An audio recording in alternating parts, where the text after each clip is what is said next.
Con David Quintero, licenciado en Ciencias Físicas por la Universidad de La Laguna, Tenerife, y máster en Física Teórica por la Autónoma de Madrid. Desarrolla su actividad como meteorólogo en la Delegación Territorial de Canarias. Es un apasionado de las matemáticas, la física, la programación y la ciencia ficción. David colabora en la web cienciaficción.com y tiene su propio blog de mundos múltiples de WordPress. Yo recomendaría leer a David porque escribe con muy buen gusto sobre temas relacionados, temas muy variados, además relacionados con la ciencia ficción, pero siempre abre debates de ética o de moral tan interesantes como el propio hecho científico en sí. Decía Úrsula Le Guin, una famosa escritora del género, que murió hace muy poquito, que la ciencia ficción no es solo la Enterprise o Star Wars, que implica cosas muy profundas, que se trata de dar respuesta a cuestiones que no tienen respuesta. Y con absoluto rigor científico, David colabora en el calendario de este año intentando dar respuesta a una de esas preguntas que, si despertáramos dentro de 200 años, quizás sería: ¿ha llegado el ser humano a vivir en otros planetas? ¿Nos hemos adaptado a ellos o hemos hecho que se adapten a nosotros? David nos hablará de un tema muy interesante, la terraformación desde una perspectiva climática, que, como él dice, empezó siendo una quimera hace unos años y ahora se debate en congresos de astronáutica.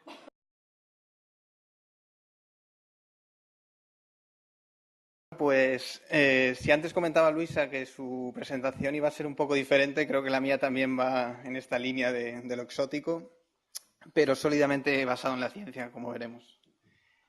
Bueno, empezamos con esta frase tan inspiradora de Konstantin Tsiolkovsky, uno de los pioneros.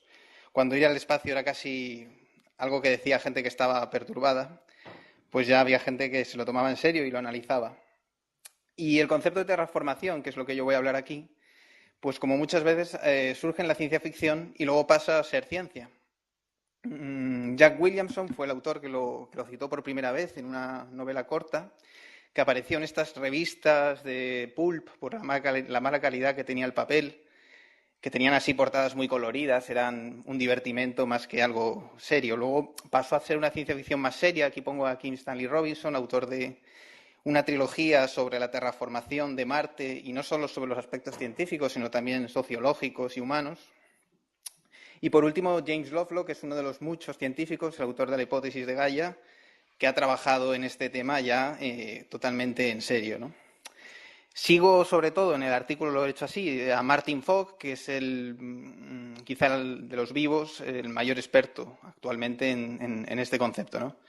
Y es esto, crear unas condiciones de habitabilidad adecuadas para los seres humanos. En gran parte es un trabajo a nivel climático. Bueno, preparando la presentación descubrí que el avance de la geología y de la astronomía pues ha hecho que los planetas ya haya toda una familia de diferentes tipos de planetas. Una cosa curiosa que menciono es que no hay ninguno en el sistema solar, pero planetas totalmente oceánicos, por ejemplo, que son habituales en la ciencia ficción, pues sin embargo son bastante inestables climáticamente. La ausencia de vulcanismo hace que haya un drenaje neto por parte del océano del CO2 y el planeta permite, o sea, una mínima perturbación orbital haría una transición a una snowball, una bola de hielo. Otra mínima perturbación orbital o variación en el brillo de la estrella lo volvería a retraer a la condición anterior. Estaría siempre oscilando como entre una bola de hielo y un océano cubriendo todo el planeta, ¿no? En los planetas desérticos, también habituales en escenarios de ciencia ficción, sí son más estables. Bueno, el candidato ideal es Marte. No es el más cercano es Venus, pero sabemos de los años 70 que Venus es un infierno, su atmósfera. Entonces vamos a centrarnos en él. Marte, pues bueno, tiene las características de Marte, son sobre todo el tono rojizo debido a esos óxidos de magnetita y sobre todo una atmósfera muy tenue. La atmósfera es tenue porque la gravedad es muy baja y tiene poca capacidad para retener gases, y además no hay magnetosfera. Esto significa que el viento solar, estas partículas cargadas eléctricamente procedentes del Sol, van haciendo una especie de efecto de poda lentamente de las capas altas de la atmósfera y arrastrándola hacia el espacio exterior. Entonces, eso no pasa en la Tierra. Nosotros sí tenemos una magnetosfera que deflecta la mayor parte de las partículas. Las temperaturas son muy fluctuantes en Marte. Fíjense, por ejemplo, los valores ecuatoriales en el verano. Hay una alta irradiación. Para la vida esto sería un problema, como veremos. Y, por último, lo menciono brevemente también en el artículo, la presencia de agua líquida. En Marte, en ciertas condiciones, es agua muy salina, con un punto de congelación muy bajo y que en determinados momentos se observa en la superficie antes de congelarse. El viento es intenso. Aquí estas son las dos únicas ecuaciones que he puesto en la presentación. No es raro tener 70, 80 kilómetros de viento en Marte, las tormentas de arena. Sin embargo, la densidad es muy baja. Entonces, ese factor de densidad, ahí he asumido, por ejemplo, la fórmula esta del viento geostrófico. Marstrófico, habría a lo mejor que decir en este caso. La densidad es baja, la velocidad del viento puede ser alta, pero la capacidad de hacer trabajo, lo que los ingenieros llaman la presión dinámica, esa Q, pues es muy baja, precisamente porque la densidad es bastante pequeña. Esto es un error que comete Kim Stanley Robinson, uno de los autores que mencioné al principio, que sugería generar energía con parques eólicos en Marte. No sería posible. Células fotovoltaicas sí, pero parques eólicos no. Bueno, estas son, siguiendo a Martin Fogg, como digo, las 5 modificaciones clave que él propone. Salvo quizá la de la parte de irradiación, todas son muy relacionadas con todas son relacionadas con la meteorología realmente. Hay dos de los pioneros que sugirieron trabajos, John von Neumann, Freeman Dyson, en este tema. Las 3 etapas, ecopoiesis, terraformación total y finalización. La ecopoiesis es la primera de todas ellas, es crear un hábitat que sea sostenible aunque no esté adecuado para los seres humanos. Para ello, incrementar la temperatura es clave. Hay mucho CO2 en Marte, está sobre todo en el regolito, que es un lecho de suelo sobre roca que tiene este gas captado, y si se liberase, pues el efecto invernadero sería muy importante. Se puede liberar de forma muy bruta con explosiones nucleares, con un bombardeo de asteroides. Incluso también algunos autores sugieren aumentar la temperatura colocando espejos en órbita que concentren la radiación solar.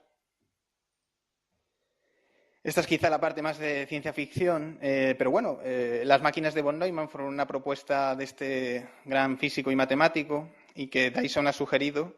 Son entidades que se replican, podrían captar agua de determinadas lunas o planetas. El cinturón de asteroides está entre Marte y Júpiter, así que queda relativamente cerca. Y podrían traerla a Marte o podrían desviarlos y hacer un bombardeo de estos asteroides que extraiga el CO2 del regolito. ¿Vale? Por último, la segunda etapa sería la etapa de terraformación, que si al principio hemos elevado la temperatura y tenemos un montón de efecto invernadero, tendríamos luego que reducirlo para que los seres humanos puedan vivir. Entonces, los organismos modificados genéticamente es otra de las grandes propuestas. Sabemos que hay organismos que procesan plásticos, sabemos que hay microorganismos que liberan ciertos gases que a veces nos pueden interesar. La propuesta de Jim Green de la NASA es muy interesante, que es crear una magnetosfera. No es realista apelar al núcleo de Marte y reactivarlo, como hay una película que se llama así, me parece, El Núcleo, que lo hacen lo mismo en la Tierra. No es nada realista, pero se puede poner un imán en órbita, en L1, es un punto de Lagrange, hay 5 puntos de Lagrange que son posiciones relativamente estables en una órbita. Y este imán, que además sería alrededor de un Tesla, no es especialmente intenso. Hay campos magnéticos mucho más intensos ya hoy en día en la Tierra. Y este imán en esta posición orbital generaría un escudo análogo al que tendríamos en la Tierra. Esto sería ideal no solo para evitar la poda de la atmósfera por parte del viento solar, sino además también para permitir que la vida pues no se achicharre con las elevadas dosis de radiación.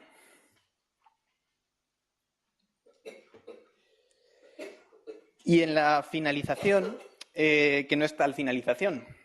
La finalización es un estado asintótico, como he puesto ahí, porque realmente siempre habría que estar trabajando en Marte para mantener el equilibrio que hemos conseguido.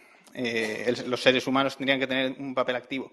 La mineralización de la atmósfera, esto está relacionado con lo que comentaba antes de la ausencia de vulcanismo, de los planetas oceánicos, que hay un drenaje neto. O sea, pues aquí, en este caso, se podría, a la larga, con un proceso largo de mucho tiempo, se mineralizaría la atmósfera, es decir, el oxígeno y el dióxido de carbono se combinarían con los silicatos de las rocas y, desaparecería el aire, literalmente. Entonces, un papel activo en todo momento de los seres humanos, ¿no? Y ya, por último, 3 aspectos, entre conclusiones y aspectos éticos, quedarían casi para cada uno de ellos, para temas larguísimos de debate. Aplicar la ingeniería genética. Es verdad que he enfocado siempre, tanto en la presentación como en el artículo, asumiendo que como mucho mandamos organismos modificados, pero que en ningún momento nos modificamos a nosotros mismos. En fin, se podría plantear la posibilidad de que los ciertos seres humanos pudieran vivir en hábitats que son muy diferentes a los de la Tierra si ellos se modifican a sí mismos. Esto abriría un gran debate. También, la ética de la terraformación.